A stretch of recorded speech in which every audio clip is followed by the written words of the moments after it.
আসসালামু আলাইকুম। আমন্ত্রণ জানাচ্ছি 52 টিভিতে। শুরুতেই শিরোনাম। আরও 2 জাহাজে হামলা। ইয়েমেনের হুথিদের ঠেকাতে যুক্তরাষ্ট্রের সাথে হাত মেলালো 9 দেশ।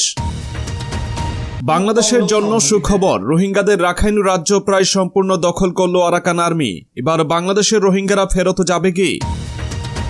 ইউক্রেন যুদ্ধে জয়ের দ্বার প্রান্তে রাশিয়া। প্রথমবারের মতো রুশ সেনারা পৌঁছে যাচ্ছে ন্যাটোর দরজায়, চাপে যুক্তরাষ্ট্র। এবারে বিস্তারিত। লোহিত সাগর ও এডেন উপসাগর দিয়ে চলাচলকারী বাণিজ্যিক জাহাজে ইয়েমেনের হুথি বিদ্রোহী গোষ্ঠীদের হামলা ঠেকাতে যুক্তরাষ্ট্রের নেতৃত্বে বহুজাতিক বাহিনী গঠনের কথা জানিয়েছে ওয়াশিংটন। এরই মধ্যে 9টি দেশ এই বাহিনীতে যোগদানের বিষয়ে সম্মত হয়েছে বলে জানিয়েছে যুক্তরাষ্ট্র। মঙ্গলবার 19 ডিসেম্বর এক বিবৃতিতে বেশ কয়েকটি দেশের নাম ঘোষণা করেছেন বাহরাইন সফররত মার্কিন প্রতিরক্ষা মন্ত্রী লয়েড অস্টিন। এসব দেশ হল যুক্তরাজ্য, Bahrain, Canada, France, Italy, Netherlands, Norway, Seychelles ও স্পেন। তবে লোহিত সাগরে হুথিদের বিরুদ্ধে মার্কিন যুদ্ধজাহাজ যা করছে ওইসব দেশ তা করবে কিনা এখনও পরিষ্কার না। মার্কিন প্রতিরক্ষা মন্ত্রী বলেন, এটি এমন একটি আন্তর্জাতিক চ্যালেঞ্জ যা সম্মিলিত পদক্ষেপে দাবি রাখে। তাই আজ আমি একটি গুরুত্বপূর্ণ নতুন বহুজাতিক নিরাপত্তা উদ্যোগ অপারেশন সমৃদ্ধি গার্ডিয়ান প্রতিষ্ঠার ঘোষণা দিচ্ছি। হামাস ইসরায়েল যুদ্ধে শুরু থেকে হামাসের সমর্থনে নিজেদের অবস্থান পরিষ্কার করেছে ইয়েমেনের হুথি বিদ্রোহী গোষ্ঠী। আরবের সুন্নি রাষ্ট্রগুলোর মতো শুধু কথাই নয়, বরং সরাসরি সামরিক পদক্ষেপও নিতে শুরু করেছে ফিলিস্তিনপন্থী এই গোষ্ঠীটি। তারই ধারাবাহিকতায় লোহিত সাগরে ইসরায়েলি মালিকানাধীন জাহাজে হামলা ও জব্দ করে আসছে হুথি সদস্যরা। যুক্তরাষ্ট্রের সামরিক জাহাজ লক্ষ্য করে ড্রোন ও ক্ষেপণাস্ত্র ছুড়েছে গোষ্ঠীটি। এমনকি আরব ও লোহিত সাগরে ইসরায়েলগামী যে কোনো জাহাজ তাদের হামলার বৈধ লক্ষ্যবস্তু বলে গণ্য হবে বলেও সতর্ক করেছে তারা। সবশেষ গতকাল সোমবার হুথিরা দক্ষিণ লোহিত সাগরে 2টি বাণিজ্যিক জাহাজে হামলা চালায় বলে জানিয়েছে ইউএস সেন্ট্রাল কমান্ড সেন্টকম। তবে এই 2 হামলায় কেউ হতাহত হয়নি। এবারে মিয়ানমার প্রসঙ্গ। রক্তক্ষয়ী গৃহযুদ্ধে এখন টালমাটাল অবস্থা মিয়ানমারের। 2021 সালে সামরিক অভ্যুত্থানের মাধ্যমে ক্ষমতায় এসেছিল জান্তা সরকার, কিন্তু তাদের শাসন মেনে নিতে পারেনি দেশটির গণতন্ত্রকামী দল ও গোষ্ঠীগুলো। প্রতিবাদ থেকে জন্ম নেয় প্রতিরোধ। এতে বিচ্ছিন্নতাবাদী আর বিদ্রোহীরা যোগ দিলে ভয়ঙ্কর গৃহযুদ্ধ ছড়িয়ে পড়ে বাংলাদেশের প্রতিবেশী দেশটিতে। 2017 সালে মিয়ানমার সেনাদের দমন পীড়নে টিকতে না পেরে রাখাইনের বাড়ি ঘর ছেড়ে পালিয়ে আসা লাখ লাখ রোহিঙ্গার আশ্রয় এখন বাংলাদেশে, যাদের একজনকেও নিজ ভূমিতে ফেরত নেয়নি জান্তা সরকার। অথচ এত মানুষকে নির্যাতন করা জান্তা সরকারের সেনারা এখন মিয়ানমারেই একঘরে। শহরের পর শহর বিদ্রোহীদের দখলে চলে যাবার ধারাবাহিকতায় এবার রাখাইন অঞ্চলে নিজেদের আনুষ্ঠানিক বিজয় ঘোষণা করল বিদ্রোহী গোষ্ঠী আরাকান আর্মি। গোষ্ঠীটি বলছে রাখাইনের 142টি জান্তা অবস্থান অর্থাৎ সেনাচৌকি নিয়ন্ত্রণ নিয়েছে তারা। তার মানে রাখাইনের 17টি শহরের মধ্যে 15টির নিয়ন্ত্রণ এখন আরাকান আর্মির হাতে। প্রতিবেশী চীন রাজ্যের পালেতোয়া টাউনশিপও নিয়েছে নিজেদের দখলে। গত বৃহস্পতিবার এক বিবৃতিতে আরাকান আর্মি জানায়, তারা গত 45 দিন ধরে জান্তা বাহিনীর বিরুদ্ধে টানা যুদ্ধ করে যাচ্ছিল। শেষমেশ তাদের প্রতিরোধের মুখে টিকতে না পেরে রাখাইনের রাজধানী সিতোয়ে থেকে পিছু হটে জান্তা। পরে রাজ্যটির আরও 15টি শহরের নিয়ন্ত্রণ নেয় আরাকান আর্মি। পাশাপাশি পালেতোয়া শহরের 17টি গুরুত্বপূর্ণ স্থানে দখল নেয় তারা। তবে রাখাইনের বেশিরভাগ অঞ্চলের নিয়ন্ত্রণ নিলেও মোরৌকু, পাকতাও ও মংডু শহরের নিয়ন্ত্রণ নেওয়ার জন্য জান্তা বাহিনীর বিরুদ্ধে তুমুল লড়াই চালিয়ে যাচ্ছে আরাকান আর্মি। গত বুধবার মোরৌকু শহরের কোয়ে থাওং প্যাগোডার কাছাকাছি আরাকান আর্মির সঙ্গে জান্তা বাহিনীর সংঘর্ষ শুরু হয়। ব্যাপক ক্ষয়ক্ষতির মুখে আরাকান আর্মির উপর বিমান হামলা শুরু করে জান্তা বাহিনী। চলতি সপ্তাহে মংডু ও পাকতাওয়ে শহরে সংঘর্ষের খবর পাওয়া গেছে। এর বাইরে পালেতোয়ায় জান্তা বাহিনীর প্রধান ঘাঁটিতেও হামলা অব্যাহত রেখেছে আরাকান আর্মি। এমনকি পালেতোয়ার ত্রাউনাইং ও ননেবো দুর্গ থেকে জান্তা বাহিনীকে তাড়িয়ে দিয়েছে তারা।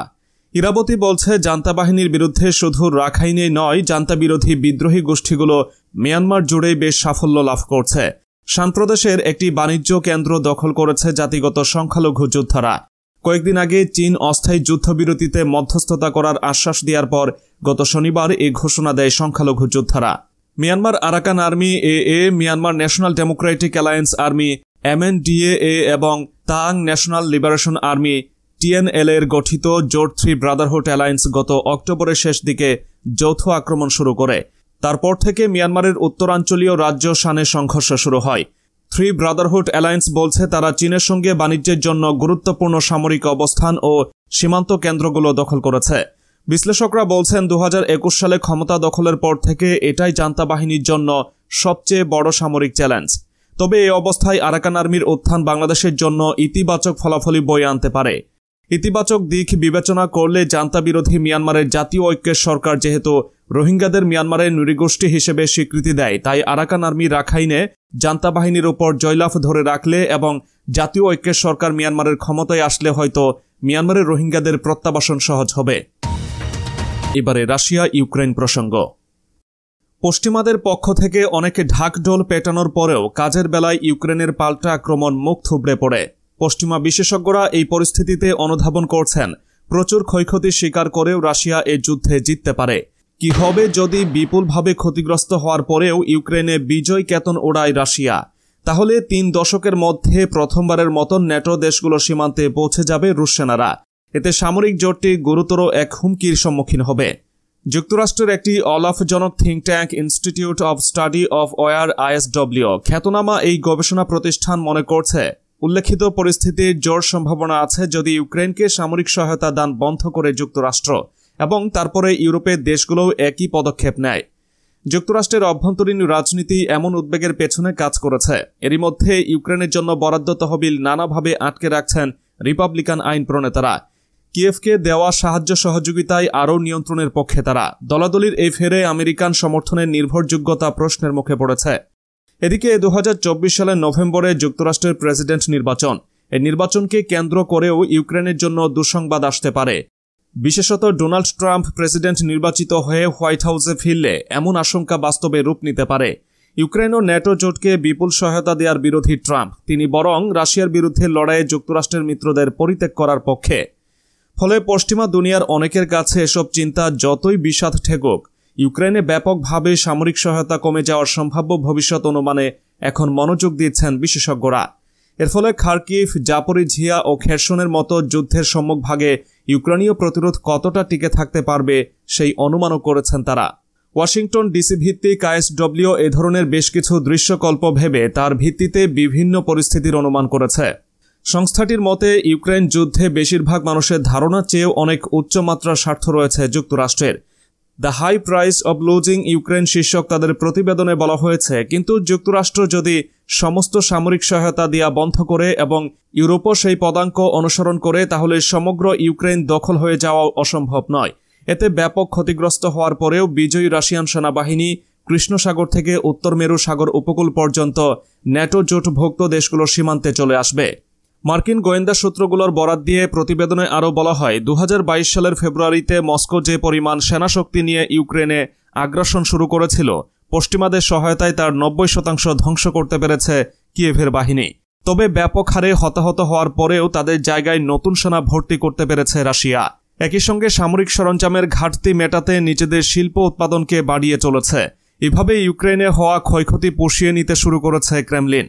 এই অবস্থায় ISW বলছে, রাশিয়ান সেনাবাহিনী বিজয়ী হলে মোট সেনাবাহিনীর আকার 2022 সালের আগের সময়ের চেয়েও অনেকটাই বড় হবে।